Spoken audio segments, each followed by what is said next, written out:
Hogstyle.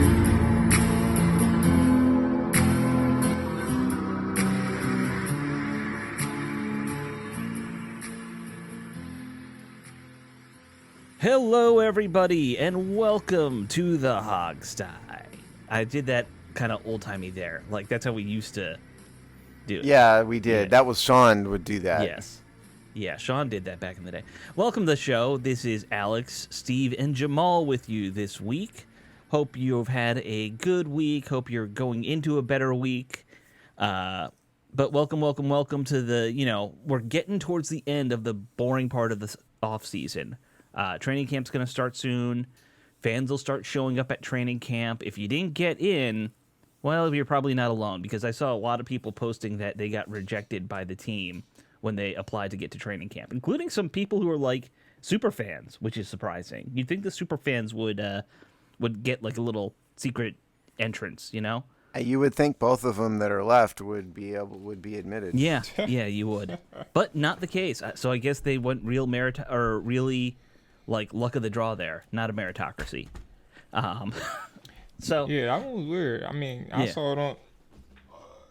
Make sure I ain't roll over decoder. I saw it over Twitter this morning. I was a little confused. I did like a 2-second dig, figure out what was going on, but I didn't know they was doing like raffles. What was it? It was raffles. Yeah, lottery system, same thing. Lottery. Okay, yeah, I say that's different. Yeah. Yeah, I had no idea, obviously, and I'm assuming they're doing that because of a space reason at Redskins Park. Yeah, that would be my assumption as well, because I know they're doing one practice at FedEx Field, which FedEx Field holds what, 50,000 if you don't open the top hole. Normally, in recent years, it's held about 20. Yeah. But well, who knows how many? Like, I don't know if they'd open the top deck, that kind of thing, for a practice. But probably not. Yeah. They're not going to get 50,000, 60, 65,000 people. So I don't know if that is part of it. It's weird to think that the training camp out at Ashburn that fans are going to is so limited, though. To me, that's the surprising one. I don't know how many. Yeah, but they don't want. Number one, I don't think they'd get a ton of people. Anymore. But to the extent they would even get a Richmond-sized crowd, they don't want that many people. They don't mind if they're going to invade some other city. It's not their problem. Mm-hmm. But they don't want that many people hanging around the facility. Yeah. I'm trying to think. Jamal, do you remember? What do you think the largest crowd you saw at Richmond ever was? Because you and I both did Richmond a bunch of times. Fan Appreciation 2019. I won't forget that one. Oh yeah. That one, yeah. That day was packed. Like, what would you say? 1,000, 20,000, what? I'm never good with those. I'm not gonna lie to you. I'll give a guess because you asked, but I ain't gonna lie to you. I'm never good with those. It was well over 1,000. Yeah. So from what I remember, like, Richmond, when it got full, they would say it was about 10,000. That's what I remember them saying. Yeah, I was about to compare it to like an arena. Yeah. If you see a concert or a sporting event in an arena, that's between 15 and 20. Right. I got video. I'm going to take a look while we're talking and see if I can scour the crowd and see how many it was. So I think it's safe to say like a few thousand people. Yeah, I think the most I saw was probably about 10,000, 5,000, somewhere in that range. Because you got to remember, there's not a lot of places to stand and see everything anyway. So I'd be surprised if they squeezed 10,000 there, but I never went there, so I don't know. I remember when RG3 first came out. That's when they had their biggest crowd at Richmond. They said that was 12. So. Oh my goodness, yeah, this crowd is crazy. Yeah. I do got the pictures. Yeah, and like on this side alone, like where the hill is, where the vendors are, Alex. I'm thinking it's like that's like 3-4K. Yeah. Just there, you could fit about that much, and then people can stand all around the two fields. But I don't know. So they had a good crowd. They used to have good crowds at Richmond back when they were a little relevant. And then I remember like the worst one. I would go there, and there'd be less than 1,000 people. Like if I went on an off weekend where it wasn't like a big thing going on, it would be or just a weekday, yeah. Or the weekdays, You did a Monday, ghost town. Yeah, this one was crazy, but it was thousands of people here. Yeah. That fan appreciation day was crazy, man. The players was out there for hours after practice, working out or signing, doing autographs, and then the fans, that was a different day. Yeah. The players would probably prefer nobody around, would be my guess. It was always interesting to see some players enjoy reacting or interacting with fans. Some guys you could tell hated it, mostly because fans are there to pester them and annoy them. Well, yeah. Look, I mean, it's the same thing as musical acts will sell VIP packages nowadays, and you can, for $1,000, you can stand in a line for 2 hours and get a 5-second photo with these guys. I mean, right? They don't want to do that. They'd rather be doing their drugs, behind closed doors, but they do it for money. Now the players are not getting paid for it. Right. So the idea of taking a couple hours out of their day to sign a bunch of autographs, they may pretend they like it, as they frankly should pretend, but I bet you 0 of them want to do it. Well, I'm sure that they'd all rather do the signing. What do you call those events where they just baseball does it all the time, where it's just like, hey, we got a bunch of old players here in this. Well, those are paid gigs. I'm sure those they'd are all rather that, autograph where they signings. get $50 a signature. They go to like baseball card signings, and it's not just baseball does that. Like a lot of athletes. But baseball does it more than anybody that I can remember. Wrestling does it a lot too. Oh, do they? I've never been into the wrestling scene. So. Well, me neither. But we have. I don't want to get into why because it'll disclose where I am. Sure. So never mind. Okay, I got you. All right. Well, why don't we get into some of the things that have happened this week with the football team here? Of course, Dan Snyder is still hiding out on his yacht. These days, he's in Israel because he got some kind of Torah built or created for his mother when she passed. I don't know. He came up with some crazy thing. Because he has to sail to Israel to get that thing done. Right. Well, you don't have to sail. He could fly. That's the funny. He could get it mailed to him. He doesn't have to go at all. It's a heavy thing. Or shipped. Yeah. Okay, so shipping would be a pain. That's all I'm saying. He could even send someone to Israel. He did not have to be there to get that Well, done. I think he wanted to go for the blessing of the Torah that he had made. So he didn't need to stay a month. Yeah, I know. It's very funny. I've always, look, as someone who's half Jewish, I never really think of Dan Snyder as super Jewish. It seems like this has just suddenly happened when his mom died. Well, it's because he has no morals or no moral standards. He likes hookers. Right. Well, that's why I don't think of him as super Jewish. Yeah. There's a lot of hookers in the Torah, man. I don't know if you ever read that. Funny how you said it, man. It has no morals. He likes hookers. Hookers. There's a lot of prostitution in the Old Testament, as you guys call it. We just call it the Testament in our world. You guys leave off a half of the story. That's the problem.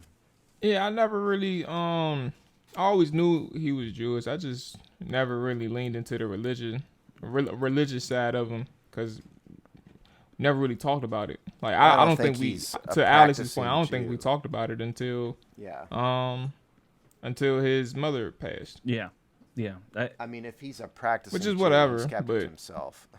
Yeah, I'm about to say it's whatever because I'm saying I'm a religious person, but I don't saying that same thing. I don't talk about it every day or promote it in a sense, but right. Well, certainly in the world of Dan Snyder problems, that is not one. No. Yeah. But so Steve, he is still kind of negotiating with Congress. Why don't you give us a quick nutshell of he's saying he'll testify on the 28th, but he won't do it under subpoena. So here's why this is important. So what's going on here is that Danny, through his lawyer, said he would voluntarily testify. Congress said that they don't want him to voluntarily testify, and part of it is just political kabuki theater because they've asked him to volunteer in the first place. Insert this committee is stupid, shouldn't exist argument here. But what this is all about is this. Dan Snyder has entered into some unknown number of non-disclosure agreements between him and the team and various allegedly abused female employees. Those type of non-disclosure agreements contain exception. And what they say is you can't talk about these things to anybody, with some exceptions. Your attorneys, some advisors in particular. Right. and it will say you can testify in a court hearing or in front of like a governmental body if you have been subpoenaed. Mm-hmm.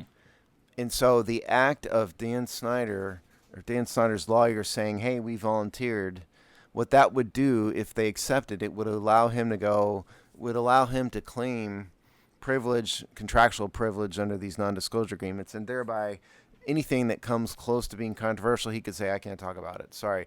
And if you noticed, some of the other witnesses that this committee did do that. They did at times bring up the non-disclosure agreements that they have. Mm-hmm. So this is Dan Snyder's way of having his cake and eating it too, sort of, and get the benefit, the PR benefit of appearing in front of the committee and testifying without ever actually having to say anything. Now, in his defense, because if I was representing him, I would advise him to not accept a subpoena either, at least easily, because number one, when very senior people testify, it's always like this. Mm-hmm.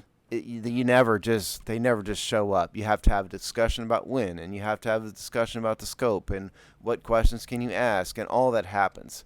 I've never deposed a billionaire, but I've deposed a lot of important people, and that's what happens. So it's not abnormal. But more importantly, when you testify in front of Congress has made a point to say, and they told Roger Goodell this and all the witnesses, that we don't recognize privilege here, basically. And that may or may not be true, and you could get in a lawsuit about it, but what they're saying is they would not allow Dan Snyder's lawyer to tell him not to testify for reasons of privilege. Mm-hmm. They won't even recognize attorney-client privilege. And so I would tell him, Dan, let's try to not do this if possible also. But that is what's going on, and I definitely think he's a coward for floating around on the med for months at a time, trying to avoid it like he's like on the lam. It's ridiculous. But that is what this is all about, right. is defeating a non-disclosure agreement.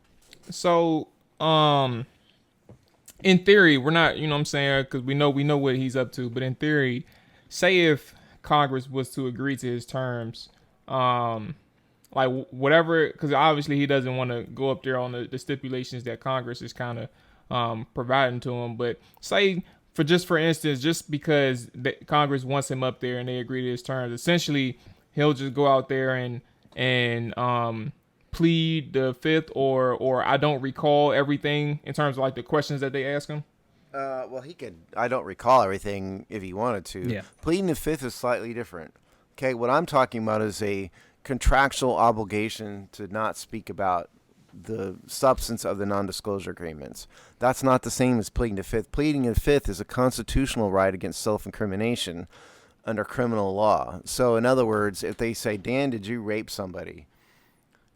And that's a horrible example because I don't want to. I mean, it is what it is. So let's just like a person, right. An unknown person, is asked in court, "Did you rape her?" And if he really did it, he would be wise to plead the fifth, Mm-hmm. because the Constitution says you do not have to be forced to self-incriminate yourself. So they could ask him, did you commit money laundering? And he might go, "Whoa, plead the fifth." Yeah. But some of this stuff, like, did you grab the leg of a cheerleader? I mean, you could argue that is, battery, maybe, something. But a lot of these things don't rise to the level of criminal conduct. So pleading the fifth wouldn't really be effective. And so what it's really about for him, and that is an available privilege at any level under any circumstance. And so what we're really talking about here is the contractual obligation to not say what happened. So what would happen is every serious question, he just go, well, I'm contractually obligated to not speak about that. That's what he would say. So one interesting thing I did hear, listening to some of the reporters who've been researching this whole story talk about, everybody who works for the team and leaves has an NDA, basically, is one thing that I've... That's normal, though. Yeah, I know that's normal for some places. I've only ever had one company I've ever worked for do that, but it's wild to think that he's doing that with people who make, like, $25,000 a year or something, But it's not that abnormal. Yeah. I know. I'm just saying, For like, companies in the public eye. the question is what scope of, well, I can't talk about this because that's an NDA. Like, and also there's the question of, is the NDA apply to Dan or the team, you know? Like that. Probably both. Yeah. Yeah. So that, I can understand why Congress wants them to, you know. He may not be a personal signatory to Right. it, but it may expand the definition of team enough to where it is everybody, you know, employees, Right. owners, all of that. That's my guess. Yeah. Yeah. So they said the 28th is when he would testify. That's what Dan and his lawyers That's put out. what Dan's lawyers Yeah. offered. What do you put the odds on that actually happens? 5%? 10%? Yeah, because again, I mean, the committee. Don't forget the committee. Again, it shouldn't exist, but it does, and the committee is being hypocritical because they originally invited him to testify, Right? And now that he's accepted their offer after giving him the middle finger for a while, they're irritated at him and they don't want to do what they originally offered to let him do. So, I think the whole thing is just theater of the absurd, but I give it very little chance. Yeah, I do too. I still think it's in that 5-10% range. I don't. It's probably a little higher than it was before for me, but because you know his lawyer's like, well, we're willing to now. You know, they weren't saying that earlier. The larger question is, because the odds are don't do politics here, but if polling data is to be believed, the House of Representatives is going to be controlled by Republicans after the election. Right. And if that's the case, this investigation will almost certainly be terminated immediately because not one Republican on this committee thinks that this investigation should exist. So is Dan going to, and I would say once they get close to the election and in between the time the election happens and when the new representatives take their seat, nothing's going to happen. And so really, if he makes it to like early November with dodging a subpoena that long, he's probably in the clear. Well, so is he going to float around on the med for the next 2 months? Well, you got to remember, it's not like right after the election they don't flip. So no, I know that's what I said, but I'm saying nothing's going to happen. Oh, probably no. that. But I mean, to be a dick, they could just say, "All right, we have a warrant out for him to get him subpoenaed or something." Not a warrant, but you know. Well, and it's not a warrant, but he literally has to just float until it flips because there's some guy who will subpoena him. Yeah. Yeah, and I would say again, probably in this committee probably won't do too much leading up to the election either because they're all going to be out campaigning. Because don't forget, all of them are up for election every 2 years, and so I would really, from like a practical reality standpoint, if he makes it to like the beginning of November, he's probably in the clear. Yeah, probably right. You're probably right there. I think that, and so that's what I'm saying. Yeah, they're not going to take this. The GOP will not have control of the House until like January. You know, legally. But so I mean, is he really going to float around on a boat for the next 2.5 months? That's the question. Probably. And I wouldn't put it past him. I think that, I'm about to say that. I think that shows his character more than anything else. Is if he actually is determined to stay far away from the United States until this whole thing clears out. And it also means he's going to miss half the season of his team that, you know, he owns. I mean, I just think, hey, look. Hey, he don't care. He looking out for himself. He I does know. not care. That's true. But, I mean, look, I don't agree. I mean, I'm not a Democrat, and I wouldn't want to testify in front of Congress either, but I would do it. If I was called in front of Congress, I definitely wouldn't dodge a subpoena, you know, even though I wouldn't want to be there. I just think it's weak and pathetic. Shows a lack of character, as Jamal said. oh yeah. Well, I mean, this whole situation started with that. So, you know, like, why would we expect any different? If you have a situation where for 15 years you've run a toxic workplace and random people just, what is it, 40 people are now accusing you of sexual harassment? Or you're... However many, yeah. Like, character was not a high priority at any point in this thing. No. When is the NFL going to get so tired of them they tell them to go away? That's what I want to know. I mean, you would have thought it would have happened by now, at least.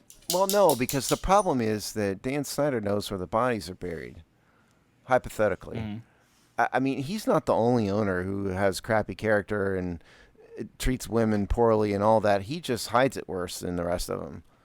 And that's not to say all 32 of them are like that, because they're not. But there's certainly a number of them. You know, when you put people in positions of a lot of power and authority and money, they use their money to abuse their power and authority. Sure. That's a pretty common human trait. Look at every rock star and rapper who's ever existed, you know, for example. So a lot of these owners, Jerry Jones has been accused by employees of the same thing. He just knows how to squash it. Right. Whereas Dan Snyder's an idiot, you know, stupid idiot. So he's Jerry Jones just had that thing come out. What was it? A few months ago about, and it went away immediately because he knew how to get rid of it. Yeah. And he's not the only one. I'm telling you. Oh no, I know. I mean, look, I think, you know, as much as you hate this committee thing, if they had taken this really seriously and said we need to examine this throughout not just one team but like the whole sports world, that would be more appropriate. Yeah, I wouldn't. I still think Congress should that's ridiculous, or Congress get involved in that. But I would have been much less offended by it. And what Congress is doing here is just investigating one team because they think it's going to make them political points with their base. Yeah. Well, I think there's also a small segment of them that wants to get rid of him so that they could put the team back in DC and do that kind of thing. You know. I think it's 100% politics. Oh, but we don't want to get into that here. But the point is, both are politics anyway. Yeah. Right, but yes, but all I was trying to say is if they go to Dan Snyder and say you got to go, he might just disclose everything he knows. People already think, without evidence, he's the one that leaked all those John Gruden emails. You know, nobody should feel sorry for John Gruden. You know, don't misunderstand me, but people already think that Washington leaked all those emails. Who knows what would come out if they told him to leave? Yeah, I don't know. I mean, I think the email thing and the money thing are the ones that would actually piss off the rest of the league more. Absolutely. Yeah. The money, of course. Yeah, absolutely. Yeah. All right. Why don't we move on? And why don't we? You got it. Why don't we move on to the other topic? Unless you have something, Jamal. Nah, I ain't got nothing. I was just gonna say you never know with the email stuff. It don't even matter. I'm about to say you never know with the email stuff, but like I don't know how much that one really hurt I guess the brass, the important people in the league. I don't know how much that one really hurt them, more so than it was the money. Oh no, I don't think so. I just mean there's probably more of that, and he could send all that to the media. That's what I meant. Yeah. All right, let's talk about this team 90th anniversary list story that came up this last couple days. I think they first announced it last week that the team is going to add 10 more players to their 90 all-time greats list, which isn't the Ring of Fame. It's a different list, but still, they wanted fan input.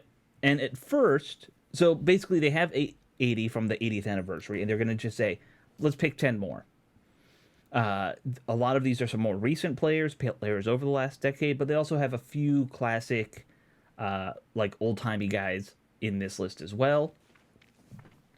At first, they had released 15 names, and we'll go through all the names in a minute.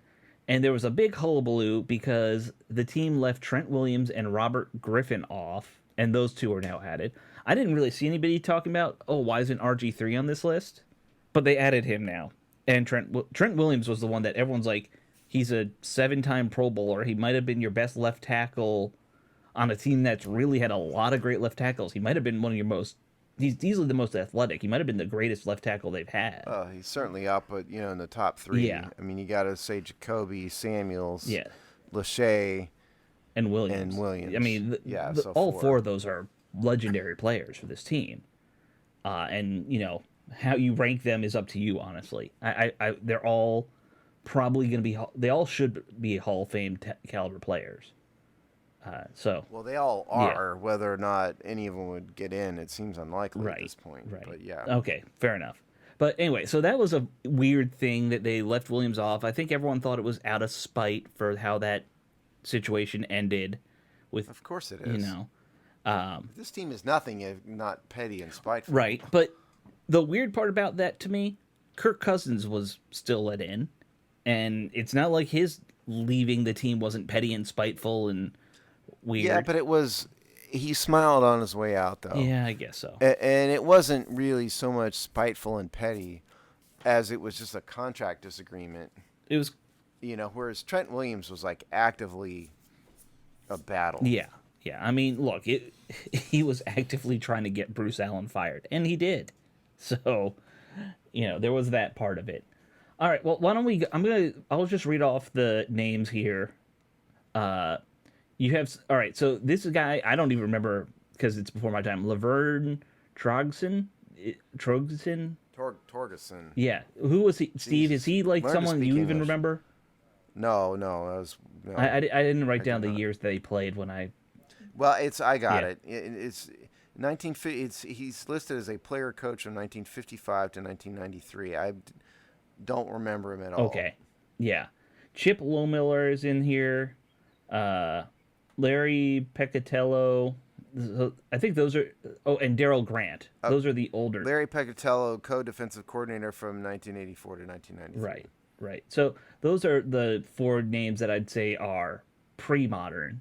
The rest of them all played in the last decade, or more or less. Let me just run them through the list real fast. So it's Santana Moss, Chip Lohmiller, Robert Griffin, Mike Sellers, D'Angelo Hall, Stephen Davis, Laverne Torgerson, Kirk Cousins, Joe Lavender, Trent Williams, Champ Bailey, London Fletcher, Alfred Morris, Larry Peccatello, Daryl Grant, Chris Cooley, and Ryan Kerrigan.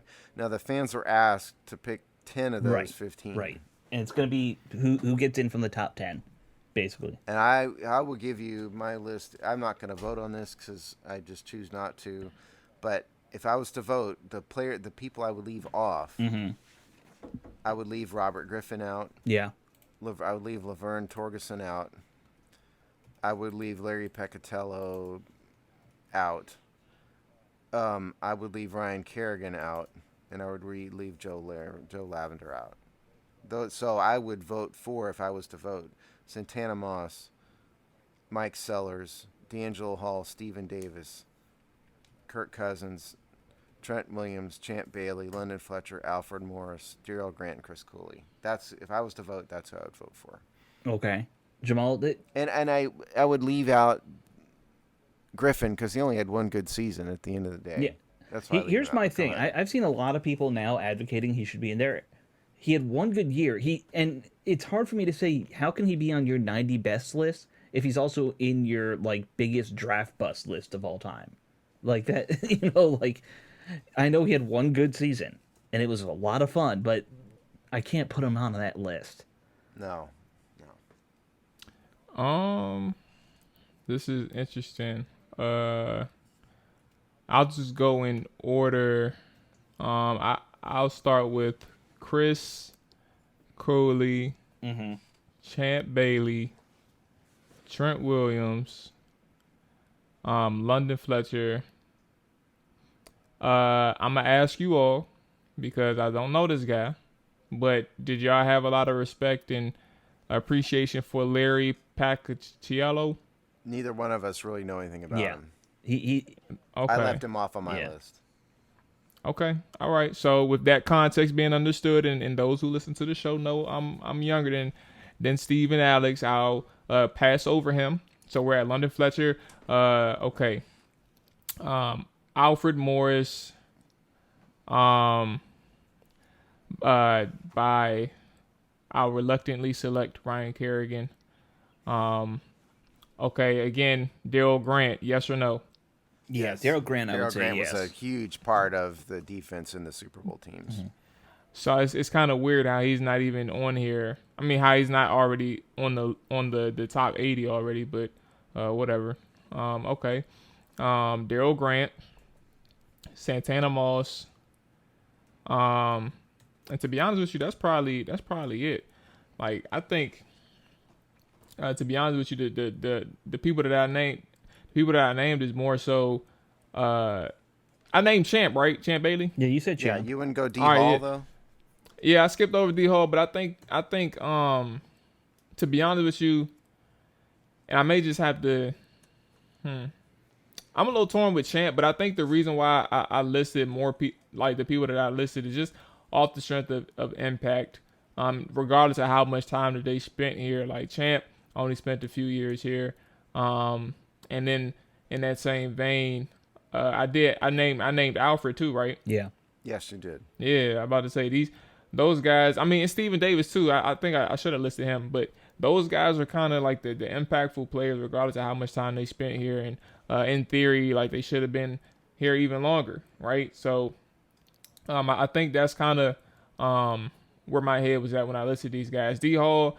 Technically, I would if I have to. I mean, because I know I didn't list 10, so I would if I have to put D Hall in there because he broke a record while he was here in Washington. But in terms of impact, it wasn't like a London or Trent Williams, who's a bona fide Hall of Famer. Champ Bailey's already in the Hall of Fame, and Chris Cooley had like 6, maybe 7 productive seasons in Washington before he fizzled out in 2012, which was partially due to the coaches phasing him out too. So it's all about impact, regardless of how much time they had for me.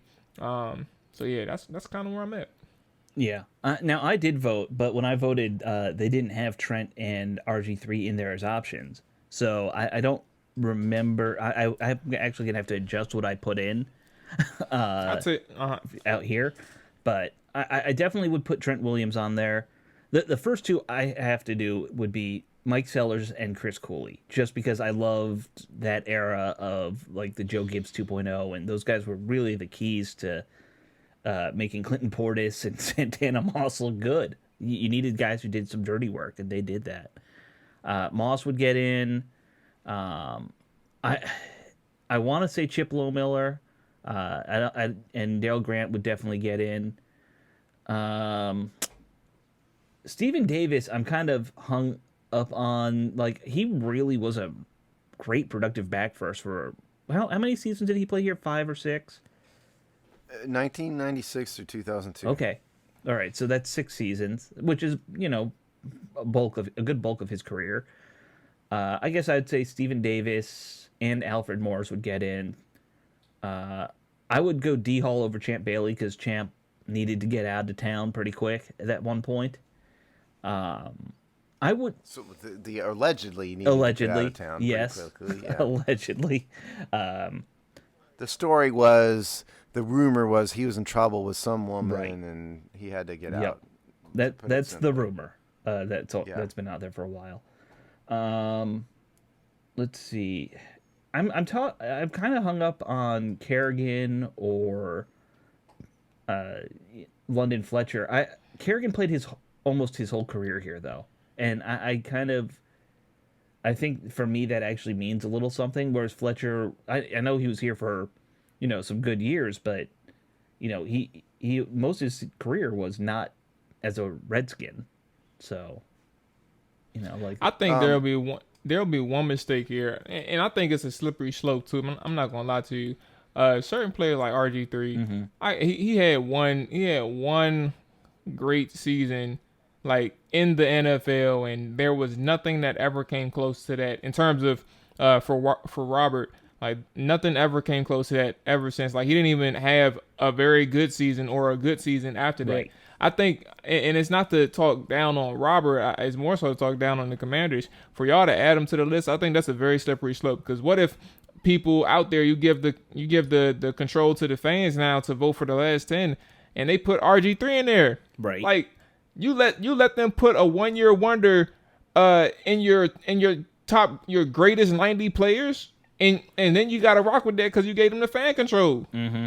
I mean, I think it's a very slippery slope to do things like that just because you want to make sure. And why would you add him and Trent Williams? Like, I don't understand that. Trent Williams is a bona fide Hall of Famer, and he played with you all he had a tenure here. Right. Like, technically, Robert had a tenure here, but he really only played, 2.5 seasons? Yeah. Like, it's a slippery slope. Only one of them was any good. Right. I mean, if you want to add a quarterback to this, I would have put Jason Campbell on this list to vote for over Robert Griffin. Not really. He had a more there's some sustainable validity to season that. career than him. It's crazy. Yeah, exactly. Was he great? No, but he did more for the team. And I'd like to advocate for Stephen Davis here. Yeah. I think Stephen Davis was certainly the best running back of the modern era. You go back to Bobby Mitchell and Charlie Taylor, and those guys are in the Hall of Right. Fame. but I would put him in terms of talent over John Riggins. He was a very talented running back, no question. He was. And a true power back. I mean, Yeah. he's in that mold of Riggins in that like he was A-OK just running right up the gut. Clinton Portis, great running back. Alfred Morris, great running back. But yeah, Stephen Davis is just a different type of running back. I don't think he's appreciated as much as he should be. I think you have a point there. By the young set, who don't really remember him. Well, most of his career was with some bad teams. He had like 2 seasons here that they were good, right? Like I think that plays into it. Oh yeah, absolutely. But I mean, I don't blame him. No, for that, no. I blame Norv Turner and Dan Snyder, and I mean more Dan Snyder than anything because the whole. What was that year that we had Brad Johnson and Stephen Davis? Was that 1999? That was a good offense that year. I think it was either 99 or 2000. I don't think it was. I think Brad Johnson was gone before then, was he not? Well, he was. I can't remember. Yeah, but there was one season where those two were together. I think Davis had like 1,300 yards. Johnson had, I think, set the record at that point for this team passing or something. It was ridiculous. Kirk Cousins. Okay, just to be clear, I had to write out my list because I think I named the wrong number. So here I wrote it down. My list, the 10 I would vote for if I would vote, which I'm not going to. Moss, Hall, Davis, Cousins, Williams, Bailey, Fletcher, Morris, Darrell Grant, and Chris Cooley. That would be my 10. Yeah, I think we talked about the RG3 thing, and I think there is a good chance that, there's still like a big contingent of RG3 fanboys who will vote him in. I don't understand it. They need to move past it. He wasn't that great outside of 1 year. So. I mean, I've argued a lot that the team played a part in ruining that guy. But the fact of the matter is, regardless of why it happened, it happened. And the only year that he was effective was 2012. Right. And 1 year does not cut it to me. And I think Kirk Cousins, same vein. Like, he was a good quarterback. He had, 3 really good seasons here? But he's more effective than Griffin. Yeah, but I wouldn't put him on. Like, it's not like he wanted to be the franchise quarterback here. I felt bad about leaving Ryan Kerrigan off this list. But to me, he just was... I mean, this team has a history of pass rushers. Not this team. The Redskins have a history of pass rushers. Dexter Manley, Charles Mann, and Ryan Kerrigan always seemed like he was like a productive B-level player. He just lasted a long time. Well, I agree. Yeah. That's why I said reluctantly. I did. If I had a choice looking at this list to keep him off, I would have gladly done it. But unfortunately, although I'm not that big a fan of him, I won't disrespect him in terms of his quote unquote impact for the team. I'm not saying like I would have cut him off if there was other like some more choices. But yeah, I mean somebody could maybe talk me into taking Cousins off and putting Kerrigan back on, but I'm gonna stick with my list. Here's my thing. You said he's like a high B player. A lot of these guys are. If we're being realistic, Chris Cooley, I loved him as a tight end. He was one of my favorite players when he was active. He's a high B player. He was never an all-star. That I don't think. That I don't agree with you on. You disagree? No. I think he's the best tight end this team has ever had. You think he's better than Smith or yes. Jordan Reed? I mean, this team's had some good tight ends. Yes. I think he's better than all those guys. And Jordan Reed suffers from the difference between his talent level and his production because of his injury history. Chris Cooley did it for long time. And, I mean, I just don't think the team's ever had a more purely productive tight end than Chris Cooley, including Smith. I mean, well, that was also era, too, with Smith. I mean, I know, but, I mean, it is what it is, you know? I don't know. I just feel like when Chris Cooley was playing, he was probably right outside the top 5, usually at tight end. You know, like there were always, he played in an era where there were a lot of good tight ends. That doesn't help him. You know? You had Antonio Gates. You had Gonzalez. You had a bunch of guys above him. Dallas always seemed to have an elite tight end somewhere, you know. But Alfred Morris, was he a superstar? He had one really great season, and then his production just went down a little bit every year. Well, I think Alfred Morris was made to look better by the fact that Robert Griffin was such an outstanding runner. Right, and Mike Shanahan's outstanding zone scheme, just in general, helped. But that's why every player, you know, it's always situational, you know? Yeah. I don't know. The three to me that were probably, you could argue, were among the best at their position during their playing time is Trent Williams, Santana Moss, and Mike Sellers. You know, like when they were or when they were playing, Moss is a little tricky, but like as far as like being that little slot guy, speed guy that he was, there weren't many others of him out there at that point. I mean, he barely played slot. That was actually part of his problem. He said he wanted to. They never really put him at slot until like 2014 or wherever, like the last 2 years of his career. Right. No coach ever put that man in slot, and I'm sitting here thinking like, what in God's green earth are these coaches thinking? Not putting this type of player at slot more often. Right. That's crazy. Yeah, that was a very weird thing. Like Gibbs didn't want to do it. I don't know why. But I think the other guy that's worth a conversation is Chip Lowmiller. Yeah. You know, 1988 to 1994, he was an outstanding kicker. Mm-hmm. You know, was a kicker on a Super Bowl winning team. So he definitely bore it. But for me, he was just a numbers game. You know, somebody had to be cut, and it was him. Yeah. Well, I mean, I feel like Washington probably already has a couple kickers in their Ring of Fame for some reason. Well, Mark Mosley would be one, and Sammy Baugh, if you count him as a kicker. Yeah. You could maybe talk me into Lowmiller over Sellers. But I'm going to, again, stick with... Well, actually, I don't have either one of them in, so never mind. Yeah, I wouldn't get rid of anybody. Maybe Cousins. See, I don't think Cousins... I know he had a couple good years, but the fact that... I'm almost as salty about how he left this team as most people are about Trent Williams. So... Well, I mean, I didn't like it either, but at the end of the day, he was just trying to get money, and, you know, I can't blame him. I think the Vikings are stupid for doing what they did, but... his contract's ridiculous. I know that. But Cousins didn't act in an openly hostile manner, and in fact, the team did disrespect him in public. Oh, yeah. Bruce Allen did, at least. The team is not blameless for how that went. No. All right, well, we have a couple more minutes. We should go through our tight end position group thing before we get out of here, guys. Can we, before you do that, let's just make a real quick statement here that they did make some roster moves. Right. They signed two corners, Dejon Neal and Channing Stribling, and then they cut two corners to make that happen, Nigel Hill and Devin Taylor.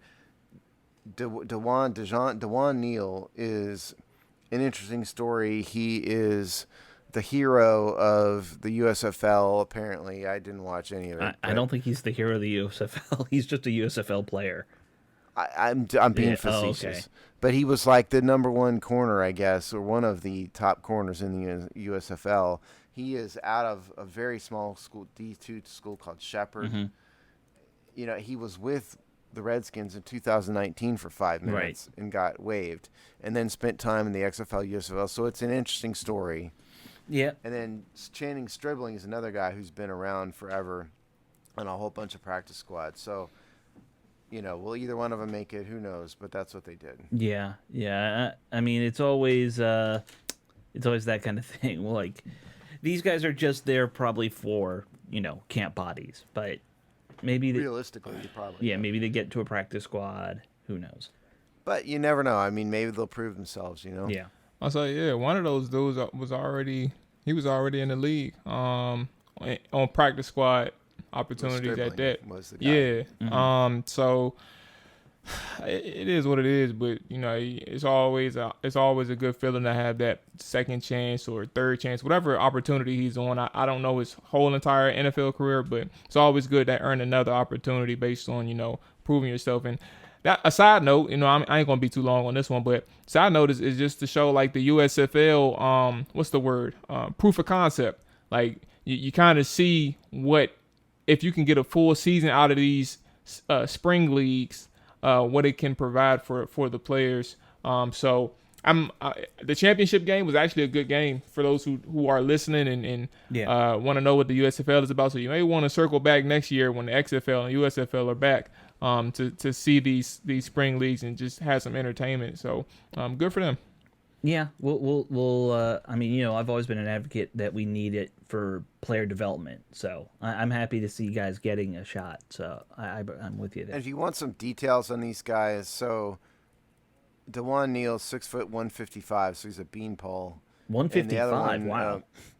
Yeah, that's what he was. That's the only thing I found on him is 6 foot 155. And then Channing Stribling is 6'1", 188. Neither one of them are burners. Mm-hmm. The 40 times I found were both in the 4.5 range. Okay. And so a guy as small as Neal, who isn't a burner, I think is facing challenges. You could argue that the guy who's a little bit bigger may be better in some circumstances, but if you're tiny and you're not a burner, that is a problem. Yeah, and in my 155 is super tiny for the NFL. Yeah, it's very small. Yeah. All right. Why don't we move on to the tight end position group breakdown? We have a couple tight ends to get through here. Let's start with the big name, of course, Logan Thomas, still injured. I don't know if we're clear when he's going to be back yet. It's probably not till mid-season right now. Well, don't forget he tore his ACL in like October. Right, and that's usually a 1-year injury kind of thing. At least, yeah. To a year to recover, then you got to get back to playing shape. So, my guess is Logan Thomas is going to start on the PUP list, or do they still do the short-term IR or whatever they were doing for? Yeah, they can do that too. Yeah. He's getting up there too, man. Like he's 31. I don't see a long future for Logan Thomas in this league at this point. Honestly. Well, this is why the team keeps drafting tight ends. Yeah. For that very reason. Yeah. I like Logan Thomas. I think he's way more than what I thought he would be when he came to Washington. Yeah, he's very productive. I thought it was a dumb signing. Yeah, I thought he was a dumb signing when he came. That was totally wrong opinion. But yeah, it would concern me that a 31-year-old is getting over ACL, an ACL tear. That's not a recipe for success, typically, especially the bigger guy, 6'6", 250 pounds. Yeah. It's tough sometimes. So I don't know if the team can count on him really going forward. Yeah. I mean, look. Yeah, go ahead. No, I was about to agree with you. I was about to say, and late November, early December, suffering that injury. It's not ideal to. He keeps saying week 1 is when he's what he's aiming for, but that's the player talking, and it's never ideal to listen to a player, especially coming off an injury. Like you're motivated to come back, but can you really come back? And if he does, more power to him. But realistically, knowing how long we've been watching the game of professional football, I don't see a week 1 comeback. He may even start off on the PUP. Yeah. So what I was gonna say is contractually, he's got a $6.19 million cap hit in 2022. Right. Now, the full amount of the dead cap is $7.4 million, but that was pre-June 1. And so at this point, if they cut him, which they can't do if he's injured, but if they were going to cut him, it would be split up over 2 years at $5 million this year and the rest next year. Right. But next year, his dead cap goes way down. His cap hit would be $8.75 million. His dead cap $3.5 million. So if one of these other guys works out, Cole Turner, John Bates, it would not surprise me if the Redskins or Washington moved on from Logan Thomas. Yeah, I mean, that's the way his contract's written. It was kind of a 2-year deal with 2 years added on, but you could cut him. I think we're all used to seeing that kind of thing with a lot of these, especially position players. So, As opposed to non-position players? well, quarterbacks are getting these stupid contracts now. That's what I meant. Deshaun Watson's contract is Yeah, crazy. but I mean, I just It can't is. get over how dumb yeah, it is. but I'm also counting like the Aaron Rodgers contract and At least Aaron Rodgers is a Hall of Famer without yeah. personal issues. I mean, other than the fact that he's estranged from his family, he's never caused a problem. Right. He's never. And the family thing is his business, not anybody else's. Right, exactly. No one else is getting hurt there. He's a weird guy for Yeah. sure. But that was more my point. Other than those guys getting crazy contracts, everyone else gets these 2-year deals that say they're 5-year deals, but they're not. We'll use that. All right. Hopefully Thomas gets back. I'm curious to see what he does once he's healthy. But you made a great point, Steve. They got John Bates, who this is his second year. I didn't love him last year. I know I'm in the minority. I think a lot of people really loved his pass blocking and his run blocking more than I did. From what I remember, people were praising that, and I was like, it's okay. It's not. I'm used to tight ends, what they did in the 80s and the 90s in terms of blocking. That is an era gone Yeah. by. Compared to what guys used to do, John Bates is not a great blocker, but I guess for today, No, he I is. didn't think he was a great blocker. It seemed like he was brought here to be Yeah. that, but he didn't come across to me, at least, as being a great blocker last year. That having been said, he was a rookie. Could get better. Yeah. He's only a rookie. Well, But what are we? I mean, he struck me as a pretty average 5th-round pick. Wasn't he a 5th-round Something pick? like that, yeah. Let me Yeah. see. Yeah, I don't 4th-round pick. So it struck me as a pretty average 4th-round pick. Jamal? Well, what are we considering a great blocker? Well, what is a great blocker? Doc Walker. Donnie Warren. No, Doc I'm Walker. talking about. I'm not players. I'm saying, what are we considering a great blocker? What do you quantify someone as a great blocker in terms of skill set? Like how are we quantifying what a great blocker is? Okay, so someone who has the body strength to not get run over, number one. Someone who has proper hand placement and has been trained by an offensive line coach. So he can. I think it's dumb to put any tight end up against an elite defensive end. Pick JPP or somebody. Right. But I think if a tight end can have solid technique, solid footwork, balance, hands and good hand placement, and enough strength to at least delay the pass rush for a second or two, that's what, to me, a good blocking tight end is. And I thought he was good, but not anything right. I also think good blocking from a tight end is a lot about the run game, in my opinion. These are the guys who are going to be faster than your O-line. They need to be getting to that second level and making the right blocks there. That's what I'm always kind of trying to look for. You know what I mean? What do you think, Jamal? No, I was just asking. I think when you said you thought he was good, I think that's fair enough. I wouldn't call anybody great after 1 year, like a rookie or anything like that.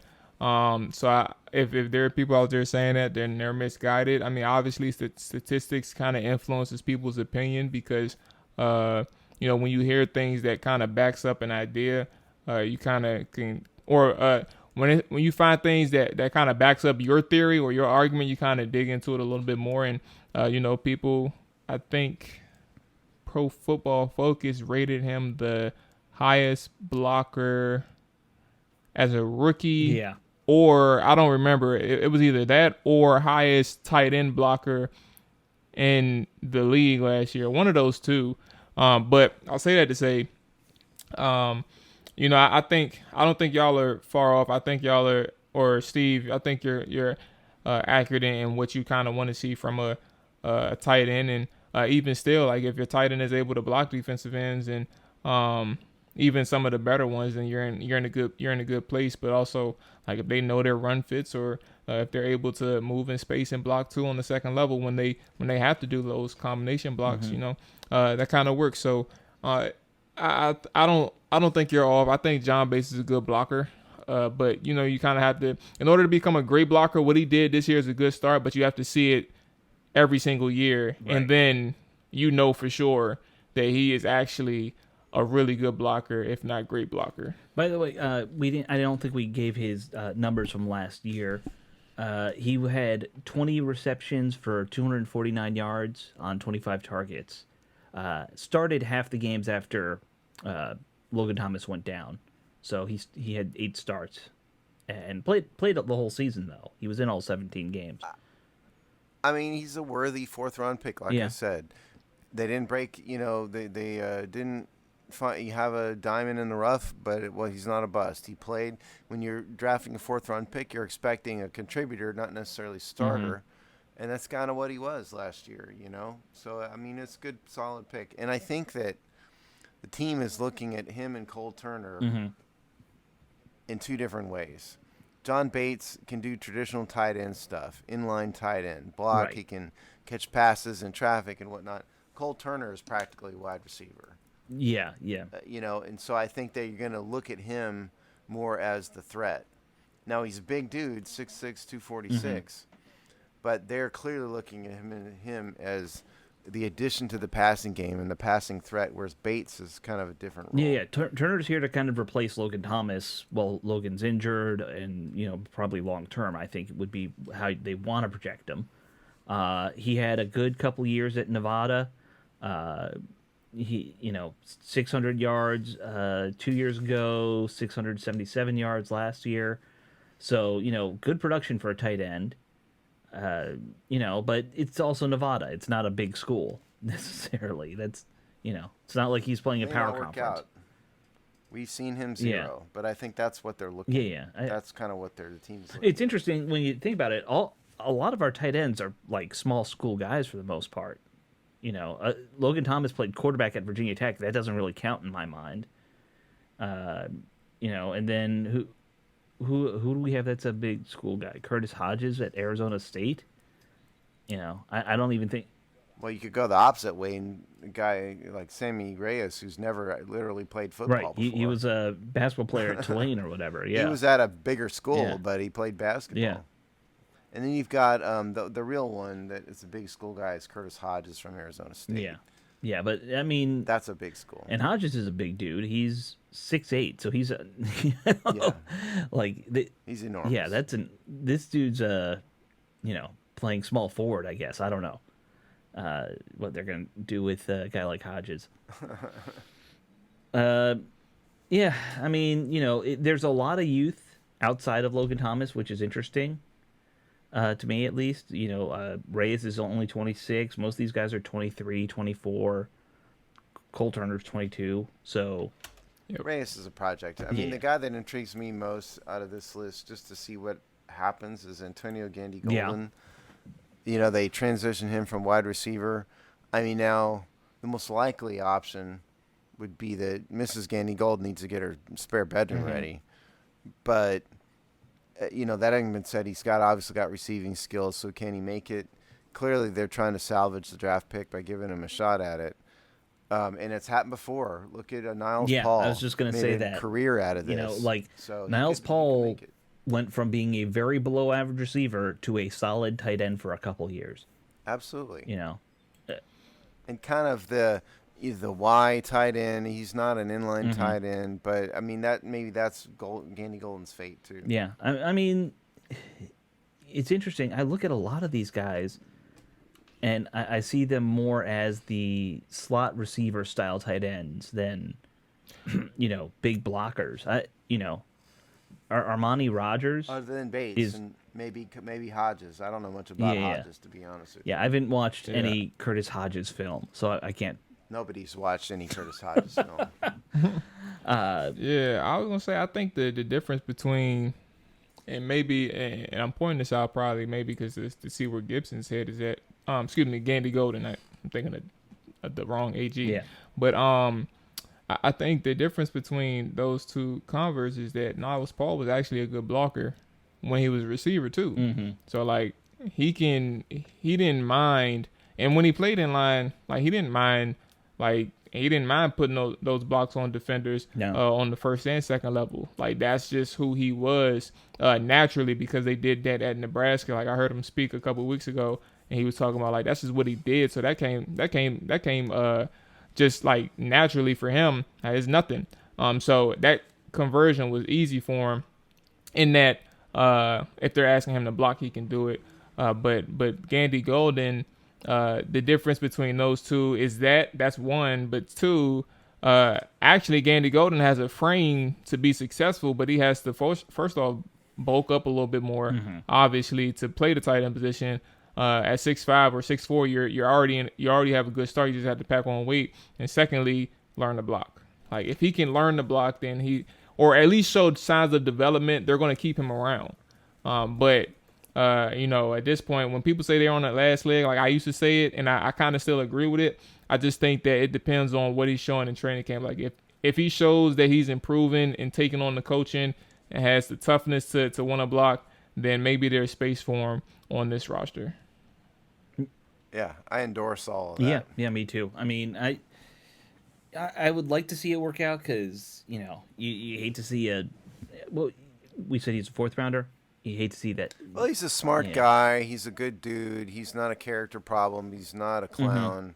I mean, he's a guy who's easy to root for if you're a fan of the team, and so you kind of root for him from that respect. Remember, I mean, he was like solving Rubik's cubes and things like that. And so he's easy to root for, and he comes from a small school, and people like the underdogs, Yeah, I mean, well, you look at a lot of these guys. A lot of them are nice underdog stories. Like I think Reyes. That's why he was so popular initially. It was an underdog thing. What was that? And he had a crazy athletic profile. He does. I mean, he has the kind of profile you dream about with a tight end. That's for sure. But problem is, of course, he's never played football. Well, he's now played 1 year of football. We can say yes, 1 year. He's a veteran now. I don't know what kind. The interesting thing about him will be like, because if we talk about who has the build to be a good blocker, he's probably the biggest guy. He's 260 is what I see him listed at. Well, he's the thickest guy. I mean, Hodges is a NBA power forward, practically. Right. So you'd think that Reyes, with that size, you'd like to see him as a good blocker, but that's probably the hardest thing to learn, in my guess. I think it seems like what's his name, the coach Rivera seems to like these international guys. He loves them, yeah. I don't know why necessarily, but I mean, because David Bada is on this team, and Ron Rivera kind of likes breaking stereotypes just generally. Well, I wonder if part of it, and this is just some basic gamesmanship, don't you get to keep one of those guys as an extra roster spot? Yes. Yeah, but Reyes has never been one of those. Bada has been in that pathway extra slot, whereas Reyes was just on the roster.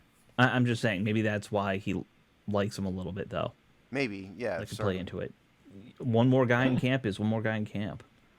Okay, so the big questions we always do for these position group breakdowns is who makes the active roster. So I'll give mine first. I'm going to say Logan Thomas starts a year on PUP.